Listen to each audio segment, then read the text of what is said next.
Joined now by Alamogordo Tigers head football coach A.J. Cisco. Coach, how are you today? I'm good, Charles. How are you? Not too bad. Had the bye week off. What was the schedule like on the bye week for you guys? Did you slow things down a little bit? Yeah, we gave our kids 2 days off, Monday and Tuesday. Not out of the weight room, though. So we just gave them the afternoons off. Wednesday and Thursday, we had about an hour and a half, 2 hour individual practice, just going back to fundamentals, doing stuff that we have not done since August because we're so in game week mode that we have to work on certain schemes and stuff offensively and defensively. We went back to basic stuff. And then Friday, gave the varsity kids another day off and went back to the JV kids came out there and had a practice and got ready for their JV game on Saturday. So it was good, kind of got to heal up, get refocused, kind of get away because it's been a grind, and now we've got about 7 straight weeks of it left. So it's go time again. Absolutely. I want to go back to St. Pius real quick. I thought better things from the team. I thought blocking in some spots was better. It seemed like you guys had a few more running lanes. Did you see that when you went back and watched the tape? Or? Yeah, we played better. We just don't know how to sustain it yet. So, what was the score in the second quarter? 2013, and we fumbled it again. And we did some things to shoot ourselves in the foot, but we gave ourselves opportunities to sustain some drives. We were trying to be aggressive early and try to capitalize on some things, and that's why we went for 2 and then tried the onside kick. And we're just going to show our kids we're not going to back down from anybody, and we'll take chances.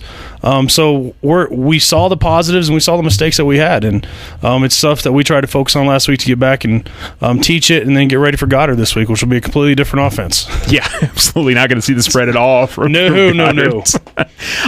Defensively, I thought better too. You guys had what I feel like some legitimate stops and were able to slow down. St. Pius. Obviously the score at the end of the game doesn't maybe necessarily show that, but again, trying to find some good things to build on for some of these kids, right? Yeah, and that's the things that we start talking about. We don't just harp on the negative stuff. Our kids already know that our expectations, but we talked about how we got stops. We got stops, and we didn't capitalize when we got a stop. And if we can move the ball and maybe change the field or get a score here and there, it could change the outcome of that game because we finally got some stops when we needed to. We just didn't take advantage of the opportunities at hand for us, and that's something that we focused on last week of doing that. And we talk a lot about when we get that chance, take advantage of it. And we don't create enough chances on our own. We've had 1 turnover in 4 weeks, so that's something that we've gone back to focus on doing turnover circuits. Get the football, give us a chance. Yeah, and I'm sure the other thing obviously is you guys want to try to avoid the turnovers too. That's something that the fumbles and the various things are, I'm sure, a big focus point for you guys. Try to keep away from those turnovers. Yeah, right? And it goes back to the option stuff. That's the stuff you run the risk of when you run the option, and being a bunch of young kids that haven't done it for a long time,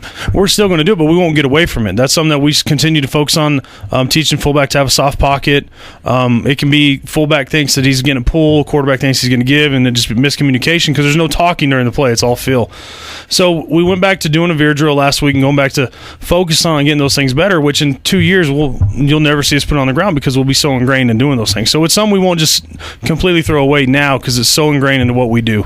Essentially at the halfway point in the season, are the coaches starting to see that the players are getting it more and are reading things better than say you were at the Valencia game? Oh yeah. Yeah, and it's huge. There's a play that we film practice daily and watch the next day. There's a play on Monday that we were watching, and you see all 5 linemen take the exact same step at the exact same time. It looks picture perfect. You're just going, wow, it's starting to click. So those are the positives as coaches that we see that it's starting to register, and our kids are starting to take notice of how important little things are as our first step. So that's the positive thing. And then we see defensively, we got some stops last week. We tackled better. We got to be able to run to the football better, and that's something that we focus on and challenging our kids is to be more physical, be more aggressive. So we definitely don't hold back anything. We're going to go try to get Goddard and not back down. Well, and I was saying this, Goddard maybe not to the level that they're used to. Obviously you grew up in the Roswell situation there. I did. They're still Goddard though. They're yes. still big. They're still mean. They want to punch you in the mouth, run over you. And we told our kids we don't back down. I want our kids to have the mentality that Goddard does. That's the same type of physicality we're trying to bring to Alamogordo. And I told our kids our challenge now is to make sure Goddard knows that they played Alamogordo Saturday morning. Yeah. And that's what our kids will know when we play Goddard.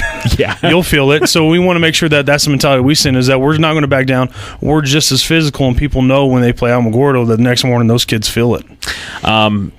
Looking at what they do defensively, I ask this question each week, but really for you guys, it's going to continue to be you're just focusing on what you guys are trying to get right and what you guys are trying to take care of. It's maybe not as much of what they're doing. Yeah, but Goddard's still Goddard defensively, so it's the same defense. If we get into an eye, they're going to get into what we call the rocket front. And we've got it the rocket front because Goddard's ran it for 30 years. So if we get in the eye or getting in any kind of two-gun backfield, we'll get a rocket front. So they're very predictable in what they do. It's just stopping how hard they play and how physical they are up front defensively. We can formation them into something, but they just play hard, and you know what you're going to get. And it's just if your kids can play harder and match their toughness. And offensively, it's been the same thing for 20 years, 30 years. They're going to toss the ball to the backfield. They're going to pull 4 guys and just line them, hit you, and see if you can make stops. Yep, and it's worked pretty well for them over the last 20, 30 years. It has, and they're just as big right now, and they might not have as many athletes that they had, but they're still pretty dang good. And you look at what their schedule's done. They beat the 2 Santa Fe schools, but they've got losses to Carlsbad, Clovis, and I don't remember who the other one was too. But they're 2-3, but their losses are not indicative of what they do. They play big time 6A schools. Clovis is a legit 6A contender, and Carlsbad's not backing down from that. So you can't look at their schedule and saying they're 2-3 in their record and they're not very good. They're still yes. Pretty dang good. Yeah, absolutely. The other part about it, obviously, is first home game in about a month. We really want the community to get out there and support these kids. We know it certainly hasn't been the season win-loss wise that you guys would have wanted, but the kids are still working hard. The kids are still showing up in the weight room and in the tape room and getting out there and practice. This team deserves this community support. Our kids are more excited now for this week, and it's not because we're playing Goddard. I think it's just more excited to get back and get in front of this great community and these great people of Alamogordo and to get under the lights in Tiger Stadium. It's something that we haven't been under in a long time, and it's been a long time since we've even been under the lights. We had 2 Saturday games, so it's going to be exciting for our kids. They're amped up. They're ready to go. They're very anxious to play again. I mean, we got a freshman game tonight our kids will be at, and we're going to be there watching our freshman play Centennial at 4:30 if anybody wants to come out tonight.